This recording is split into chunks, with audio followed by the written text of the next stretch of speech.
ಇವತ್ತು ದಿವಸ ಇರಾನ್ದವರು ಹೆಮ್ಮೆ ಮಾತುಗಳು ಹೇಳಿದರು. ಇದೆಲ್ಲವೂ ಕೂಡ ಮೋದಿಯವರಿಗೆ ಅಂಧಭಕ್ತರಿಗೆ ಯಾವಾಗ ಗೊತ್ತಾಗ್ತದೆ ಗೊತ್ತಿಲ್ಲ. ಮಾಧ್ಯಮದವ್ರು ನೀವು ಅವರೇ ಆಗಿದ್ದೀರಿ.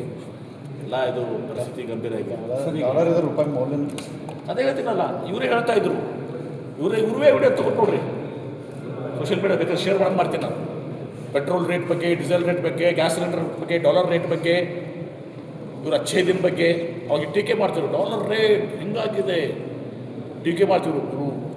ಚೀಫ್ ಮಿನಿಸ್ಟರ್ ಆಫ್ ಗುಜರಾತ್ ಇದ್ದಾಗ ಟೀಕೆ ಮಾಡ್ತಾಯಿದ್ರೆ ಎಲ್ಲೋ ನೋಡಿರಲ್ಲ ವಿಡಿಯೋ. ಈಗ ಪೆಟ್ರೋಲ್ ರೇಟ್ ಬಗ್ಗೆ ಟೀಕೆ ಮಾಡ್ತಾಯಿದ್ರಲ್ಲ, ಗ್ಯಾಸ್ ಸಿಲಿಂಡರ್ ಬಗ್ಗೆ ಟೀಕೆ ಮಾಡ್ತಾಯಿದ್ರಲ್ಲ. ಮನಮೋಹನ್ ಸಿಂಗ್ ಅವರು, ನರಸಿಂಹರಾಯರು, ಇವತ್ತು ಜವಾಹರ್ಲಾಲ್ ನೆಹರು ಅವರು ಹುಡ್ಕೊಂಡು ಭಾರತ ದೇಶಕ್ಕೆ ಒಂದು ಆರ್ಥಿಕತೆ ಸುಭದ್ರತೆಯನ್ನು ಕೊಟ್ಟಿದ್ದರು.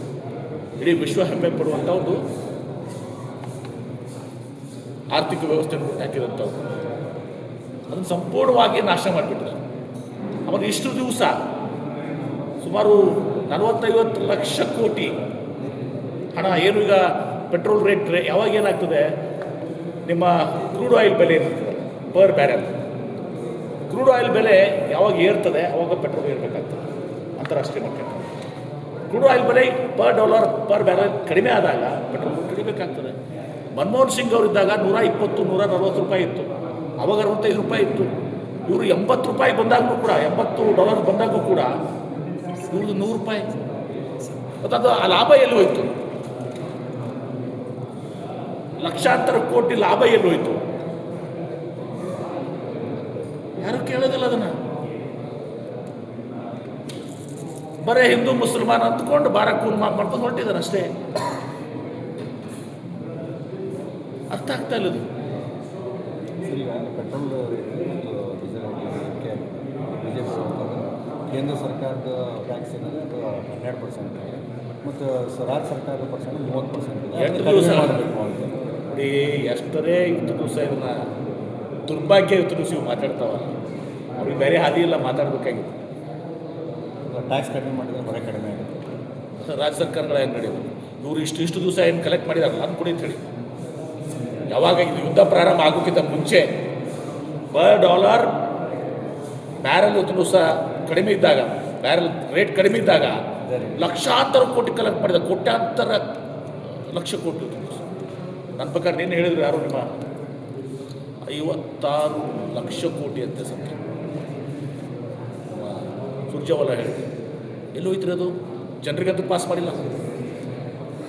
ಕಡಿಮೆ ಇದ್ದಾಗ ಜನರಿಗೆ ಪಾಸ್ ಮಾಡಬೇಕಾಗಿತ್ತು, ಪಾಸ್ ಮಾಡಿಲ್ಲ. ಬೇರೆ ಬಾಂಗ್ಲಾದೇಶ, ಪಾಕಿಸ್ತಾನ, ಬರ್ಮಾ ರೇಟ್ಗಳು, ಪೆಟ್ರೋಲ್ ರೇಟ್ಗಳು, ಡೀಸೆಲ್ ರೇಟ್ ಕಡಿಮೆ ಇತ್ತು ಅವಾಗ. ಮತ್ತು ಅವ್ರಿಗಿಂತ ಕಡಿಮೆ ಇದ್ದೀವ ನಾವು. ಮತ್ತು ಇವರು ವಿಶ್ವಗುರು. ನಾನು ಇನ್ನು ಹೇಳ್ತಾ ಇದ್ರೆ GDP ಬಾಂಗ್ಲಾದೇಶ ನಮ್ಗಿಂತ ಚೆನ್ನಾಗಿದೆ ಅಂತ. ಯಾವ ಮಟ್ಟಕ್ಕೆ ನಾವು ಹೋಗಿದ್ದೀವಿ? ಮನಮೋಹನ್ ಸಿಂಗ್ ಅವ್ರದ್ದು ಯಾವ ಆಡಳಿತ ಇತ್ತು, ಏನು ಆರ್ಥಿಕ ಪರಿಸ್ಥಿತಿಯನ್ನು ಉಂಟಾಕಿದ್ರು, ಇವರು ಯಾವ ದಾರಿಗೆ ಹೋಗಿದ್ದಾರೆ? ಆದರೂ ಜನರನ್ನು ಮರಳು ಮಾಡ್ತಾ ಇದ್ದಾರೆ. ಬರೀ ಇಂಡಿಯಾ, ಪಾಕಿಸ್ತಾನ, ಹಿಂದೂ, ಮುಸ್ಲಿಮ ಇದೇ ಮತ್ತೇನು ಬೇರೆ ಇಲ್ಲ. ಕೊಟ್ಟಿದ್ದೀವಿ ಅಷ್ಟೇ. ಕೊರೋನಾ ಬಂದಾಗ ಟಮಟಿ ಬಡಿದಂತೆ, ಕರೋನಾ ಟಮಟಿ ಬಡಿದು ಹೋಗ್ತದೆ. ಅಂದರೆ ವಿಜ್ಞಾನ, ಸೈನ್ಸು ಇದಕ್ಕೂ ಬೆಲೆ ಇಲ್ಲ. ಆಮೇಲೆ ಭ್ರಷ್ಟಾಚಾರ. ಇವರು ಇದೇ ವೆಸ್ಟ್ ಬೆಂಗಾಲ್ ಮುಖ್ಯಮಂತ್ರಿ ಬಗ್ಗೆ ಏನು ಹೇಳಿದ್ರು ಚೆಕ್ ಮಾಡಿ. ವೆಸ್ಟ್ ಬೆಂಗಾಲ್ ಮುಖ್ಯಮಂತ್ರಿ ಬಗ್ಗೆ ಹಿಂದೆ ಮೋದಿಯವರು ಏನು ಹೇಳಿದರು, ಇದೇ ಆಸಾಂ ಮುಖ್ಯಮಂತ್ರಿ ಬಗ್ಗೆ ಹಿಂದೆ ಏನು ಹೇಳಿದರು. ಇಂಥ ಒಂದು 10 ಉದಾಹರಣೆಗಳದ. ಅಶೋಕ್ ಚವಾಣ್ ಬಗ್ಗೆ ಏನು ಹೇಳಿದರು, ಅಜಿತ್ ಪವಾರ್ ಬಗ್ಗೆ ಏನು ಹೇಳಿದರು. ಇವರೆಲ್ಲರೂ ಈ BJP ವಾಷಿಂಗ್ ಮೆಷಿನ್ನಲ್ಲಿ ಕ್ಲೀನ್ ಶುಭ್ರವಾಗಿದ್ದಾರೆ.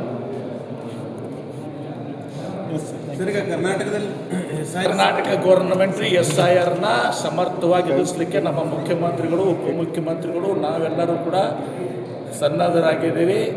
ಇಲ್ಲಿ ಯಾವುದೇ ರೀತಿ ಅನ್ಯಾಯ ಆಗಲಿಕ್ಕೆ ನಾವು ಬಿಡೋದಿಲ್ಲ. ಈಗಾಗಲೇ ಮೀಟಿಂಗ್ಸ್ ಮಾಡಿದ್ದೀವಿ. ಈಗಾಗಲೇ we are monitoring it and will see that ಯಾವುದನ್ನು ಕೂಡ ಇವತ್ತು ದಿವಸ ಅನ್ಯಾಯ ಜನರಿಗೆ ಆಗಲಿಕ್ಕೆ ಬಿಡೋದಿಲ್ಲ.